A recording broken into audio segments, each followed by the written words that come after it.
Charlie, it's okay. Eve, with respect, you've lied on the couch today. So we are aware of what's going on here, Charlie. And the three of us are all here to listen to both of you. I am here for the experts calling out Adam. They really deserve to call him out, because the audacity for him to say some of the most vile things about his wife is unacceptable. And I'm sad that Eve got to make the decision first. I would have preferred Charlie make the decision first, because Charlie has been through a lot because of this woman. And so for her to be given the power to sort of make a decision first, I didn't like it. I would have preferred Charlie have the decision first and say whether or not they've decided to leave. At the end of the day, I'm happy with the decision, but I would have preferred Charlie had the first say. Anyway, I digress. Hey there, thanks for stopping by. Welcome to my channel. If you're new here, don't forget to subscribe. Click the like button, turn on the notification bell for when I upload new videos, and definitely leave a comment. In this episode, I'll be reviewing Married at First Sight UK, Season 9, Episode 11. Another day and it's business as usual. So you have the happy couple still doing amazingly. They are happy in their partnerships, and so they don't care what's going on. Kieran and Christina, Sasha and Ross, they're doing amazing, so there's nothing to report on them. You have Lacey and Nate. Well, Lacey couldn't go to the dinner party because she was feeling unwell, so she's trying to sort of probe Nate to find out exactly what happened. Nate is in La La Land. I don't think he even paid attention, because he sort of just waffled about what happened. And in the end, Lacey sort of said, you know, Nate, when drama's happening, he just is in his own mind and is la la la la la. And it's like, yeah, what do you expect him to do? That's not his business. He shouldn't involve himself in other people's business anyway. So it is what it is. Emma and Casper are still in separate apartments, although they both say they're doing very well. Emma, however, says her guard has gone up, which is to be expected, because this man continues to sort of treat you like his sister. So why should you put in any effort? There's no point. Charlie and Eve, apparently. Charlie was in her confessional. She was speaking to the producers, and then Eve came and was listening by the door to what was being said. She was caught by the producers, and so Charlie feels violated because her personal space has been sort of intruded upon. And Eve is, well, some two of the staff came in and asked me, what are you doing? So I didn't even hear a full sentence. And it's like, why were you there in the first place? Why were you there? Are you afraid she's going to say something that's going to get you in trouble? What have you been doing to this girl that makes her feel so unsafe and worried that you feel she might report you? I don't get that. And it's really sad that she's that insecure that she has to sort of blame other people for her shortcomings, and then after that try and play victim. I don't get it. Adam and Polly. Well, Adam has finally found an excuse, because he's now using Polly's attitude from the night before as a reason as to why he doesn't think their marriage will work. He was looking for an excuse. Finally, he's found it, and he's going to ride it till the very end, and there's nothing she can do about it, because she should have stopped herself. Alex and Holly, they're in a good space. They're in a good space. After the honesty box, they've managed to make amends, and so they're happy to move in together. So you have, Alex pop up with some snacks, whatever they were, pastries or something, and he also brought his suitcase, and they seemed really happy to see one another, which I really liked. Orson and Rochelle, they are in their own happy space. I hope they stay drama-free. I cannot cope with another Portia situation from last season. So I hope they stay drama-free and mind their own business. You had Rochelle sort of asking, did Polly tell me to shut up? And Orson said, no, she told everybody, not just you. I have a feeling everybody's going to be in their feelings, because the audacity to not just disrespect your husband, but to disrespect everybody else, it's unacceptable, and she needs to be called out for that. So the commitment ceremony starts, and they are always going to start on a happy note. So they decide to start with Christina and Kieran. Am I surprised? No. Christina and Kieran are the lucky couple of the season. They seem to be doing amazingly. Yes, they have their little problems and their little quirks, but they seem to be able to sort of work through them. They have a conversation where Christina is sort of being asked to stop sort of bringing herself down, because I've forgotten her condition, and she sort of has this habit of constantly self-criticizing and sort of trying to look for all the worst features or worst characteristic traits about herself. And the experts and her husband were asking her that you need to stop doing that. Yes, it's easy for us to tell you to stop doing it, but try your best to try and stop doing that. She's been advised that, she needs to always let Kira know when she's going through one of those phases, which is amazing. And then Kieran, on his part, he's been asked to be more open and not sort of take a back seat with his feelings, be open to sort of telling his wife when he's not okay or when he has anything worrying him. And I think because of his previous relationships, this is why he's always felt the need to put himself last, in the sense that he said he had a partner who used to tell him, don't come in until I'm ready for you. And so I think because of things like that, this is why he's always sort of taken the back seat in his own sort of relationship or in his personal space. So I'm happy that they both wrote stay, because they seem to be one of the more successful couples at this point. So next up is Adam and Polly. They say karma is a bee.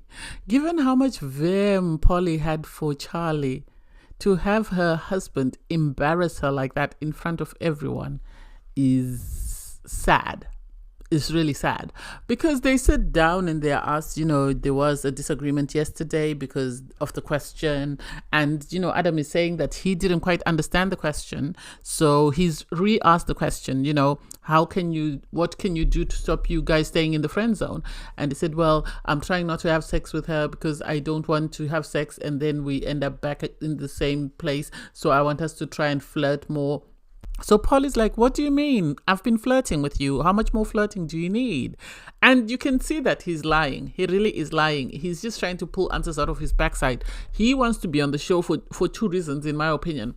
He's hoping one of the women that are his type are going to break up with their husband so that he can go after them. 2, he wants to promote his business, or he wants to start a business, or he wants to be a cloud chaser, an influencer. That's it. Because nothing he said there made any sense.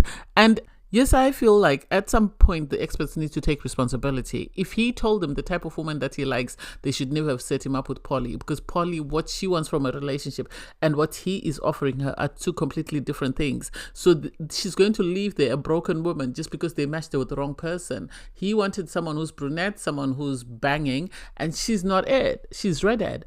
And so for them to match the 2 of them and then ask, are you attracted to your wife, doesn't make sense. It doesn't make sense. And for him to say there's a little attraction there and I feel it will grow. No, there's no attraction there. There is. It's either there is attraction and you're working on it, or there's no attraction. There's no this, oh yeah, there is a little bit of attraction, but I don't want to give her false hope. What do you mean you don't want to give her false hope? What do you mean? I don't get it. I feel like this guy is just there to be on TV, and I don't understand how Polly can sit there and have someone be so humiliating and say some of the worst comments you'd expect from your partner. The fact that he said if someone were to ask him to swap partners, would he swap partners? And he said, well, yes, because I would want to do what's in her best interest. And it's like, she's not a piece of property. She's not a pair of shoes that you think, oh, I don't like these shoes, let me give them to someone in need who will appreciate them more. That doesn't make sense. I don't get why she didn't say anything. I don't get why she just sat there and just said, I feel rejected. What else do you feel? Why not address your issues with this man in front of the experts? Now you suddenly lost your tongue, but in front of everyone else at the dinner party, you were yelling, screaming and shouting and calling them, telling them all to shut up. Suddenly you're this meek person and you're sitting there and you're just following whatever crumbs this man is leaving for you. I don't get it. I don't even get why they both wrote to stay. I don't even get, because she says I won't give up, and he is saying, I feel there's a little spark and I think we need to do more. No, he's waiting for one of the brunette girls to be dumped by their husbands or to have a problem in their marriages, and then he'll swoop in. That's the only reason why he's there, and he's there to be on TV. That's my opinion, and I'm sticking to it. So next up is Nate and Lacey. Nate and Lacey, we all know they've been doing amazing. So, they're asked, how has this week been for the 2 of you? And because Lacey's been unwell, it seems Nate has been looking after her and making sure that she's okay. And he really didn't want to go to the dinner party without her. And so he says to the experts, if this was the real world, you wouldn't leave your partner to go to a dinner party, would you? So this is why I didn't want to go. I think production had to force him to go, which shows that they're having an amazing time. I like how, well, at first I was very skeptical, because I was like, you can't match someone just because they have a sibling who has ADHD with someone with ADHD. But it seems because Lacey is very calm, she's a calming force for him. This is why they're doing very well. They're not like Jordan and the other lady from last season who were all constantly clashing. So I love this for them. I love that they complement one another. They're able, and it was nice also to hear Nate talk about the qualities that he sees in his wife, and it makes you wonder whether production is just editing out the good parts and making him look silly or making him look confused. So I love this. I love that they were able to sort of compliment one another, and the experts had to say, you left out beautiful, and he went, oh, sorry. And Lacey said, well, I'm happy that he said everything else bar beautiful, because I've always been told I'm beautiful, and I know I am, so I want someone to look deeper than that. So I'm happy that he does.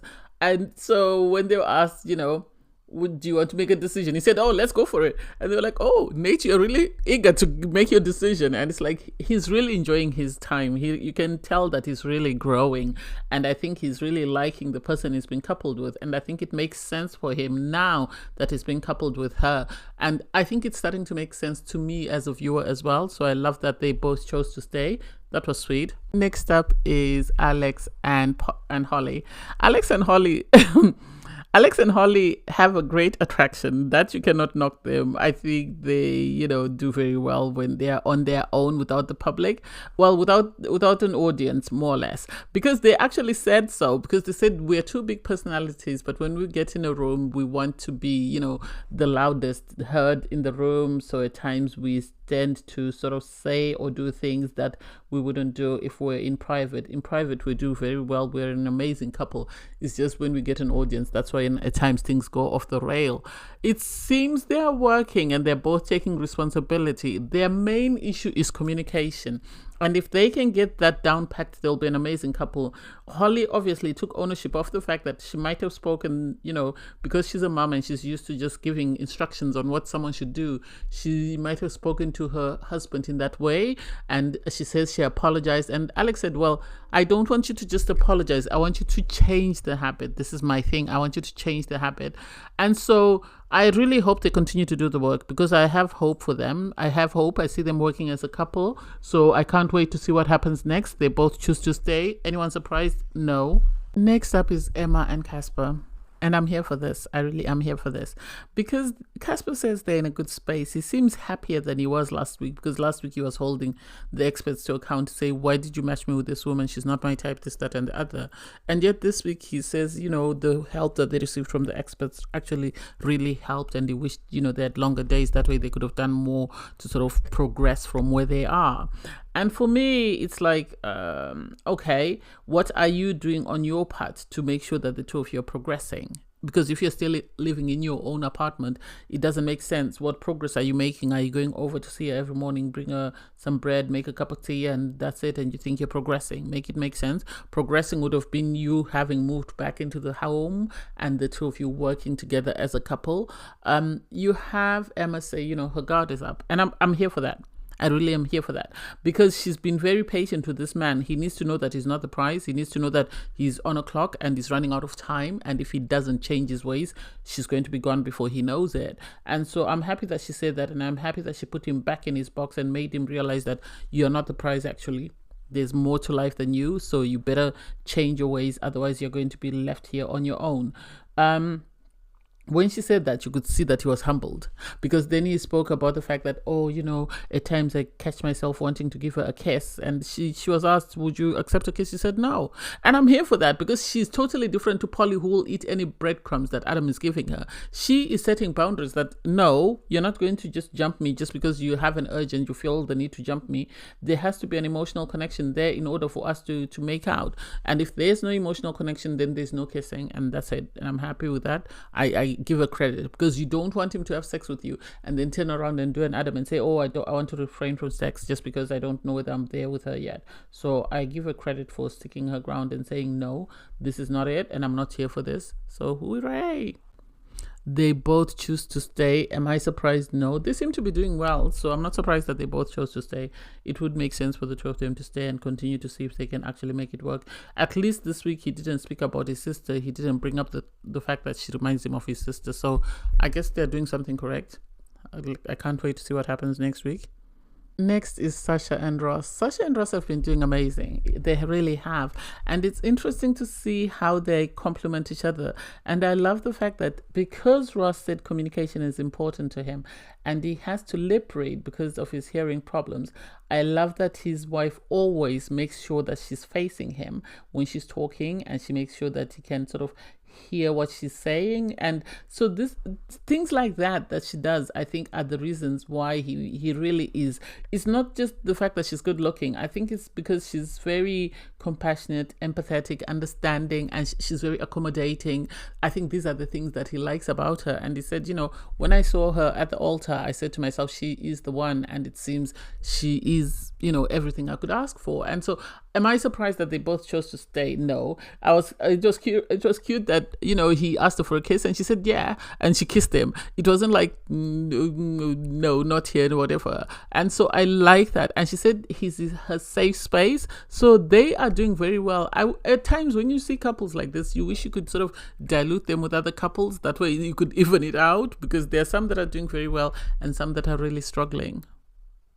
They both choose to stay. Nobody's surprised. Next up is Austin and Rochelle. Austin and Rochelle, I like that they're showing maturity and they're not being so,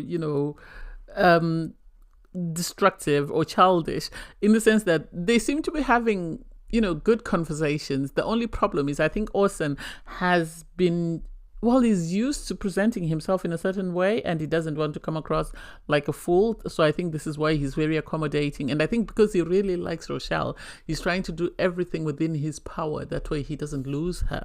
So he's trying not to trigger her or set her off. That way she storms out. And I think this is why he's been well behaved. And she is complaining that I need to see another side of you. I just don't want you to be, compliant and sort of, yes, dear. I need to see your other side, what you are like when I upset you. This makes sense. They need to learn in this process how to deal with conflict, because when she stormed off, he just stayed behind and just waited for her to come back last time. So it would be nice to see what happens when they sort of develop conflict and how they're able to resolve it. Because with people like Alex and Holly, you know how they deal with conflict. Whereas with them, they don't seem to have had any trouble spots. And then they were asked, how can we help you? And Rochelle is sort of saying, I don't know whether you can help us learn more about one another, because we're still in the verification page. And then Paul suggested they send Charlene, and they were like, no, we don't need her. You don't need to come with your rucksack. We don't need you over here. We're doing good. And Charlene, she actually acknowledged that I don't think they need me. I think they need to give them expert cards and sort of ask them questions, and hopefully those questions will allow them to know one another better. Am I surprised they said stay? No, they seem to be doing amazingly well, and they seem to actually complement each other, which I like, that they're sort of more or less in the same field professionally. They come from the Caribbean, both of them, so they understand that about one another, and they ask for that. So I can't wait to see what else they bring to the table, but at the moment they're doing amazing. So last but not least is Charlie and Eve. Charlie and Eve for me are a roller coaster, in the sense that I wish they'd left on their honeymoon. The moment they had that fallout where Charlie ended up throwing her ring in the ocean, they should have left. That's when they should have left, because everybody could tell that Eve wasn't there for the right reasons. Eve, I think, was there for an influencer role, to get opportunities and to get clout. Because at the end of the day, they sit down and then Eve is going, oh, I didn't do my task because I didn't trust her. And it's like, you haven't trusted her since the honeymoon. She's apologized countless times. Every time you say, okay, let's make amends, let's start afresh. Because even when they were sitting on the couch waiting for their turn, you could see that Eve was trying to get Charlie in her good books. She tried to hug her or hold her, and Charlie said no. And then when they're on the couch, it came out, you invaded my personal space, my safe space, by eavesdropping. And she said, no, I didn't know, you're lying. And then the experts had to say, we know the truth. Eve, you're lying. You are lying, because we know the truth. Obviously, the producers would have told them. And it's like, how does people like Polly feel knowing that the person they trusted is a liar? Because she's been telling her wife something, and then has been going to the other wives and telling them something totally different. And now she's created this toxic environment whereby nobody trusts anybody but herself. And I like that she was called out that you're busy telling your wife one thing, and then when you get to the group, you're telling the others something totally different. Make it make sense. Oh, I am trying. I'm really trying. It's just that I don't trust her. This is why I didn't do my task. And it's like, no, love. Don't lie to us. We're adults. Don't lie to us. Don't waste our time. Just say you don't want to you don't want to stay married to this woman, but you want to be in the experiment for as long as you can, so that you can get as much clout as you can. I think the producers told them that you need to both write leave, because this is becoming too toxic. I think they didn't want the experts to have to split them up. So I think the producers told them, you both need to write leave. I'm sad that they got, Eve to make a decision first. It would have been nice for Charlie to take ownership of her own strength, because she's been beaten down by this woman constantly. You offended me, I don't trust you. You've offended me, I don't trust you. She should have had the opportunity to say, I want to leave first. That's just my opinion. They both wrote leave. Am I happy? Yes, I am. They deserve to leave. They were very toxic and unhealthy, and so they deserve to leave. I like the fact that, Charlie told the girls that it's a pity that you didn't get to know me as a person. Somebody told you about me and you made your conclusion or assumptions on me based on what you heard. And then, when they stood up to say goodbye, you have Polly saying, oh, we can still get to know you. And it's like, no. You called me a bully. You're the last person I want to talk to, because this tag is going to follow me for the rest of my life, and trolls are going to troll me for that, even though you don't know the truth. I wonder how Polly feels now watching the show and seeing how Eve was behaving towards her wife. I wonder whether she still has the same impression about, her friend that she was going to bat for. But anyway, I digress. Thanks guys for watching. Please don't forget to like, share, comment and subscribe, and click the link in my video to watch my review from episode 10. Bye guys.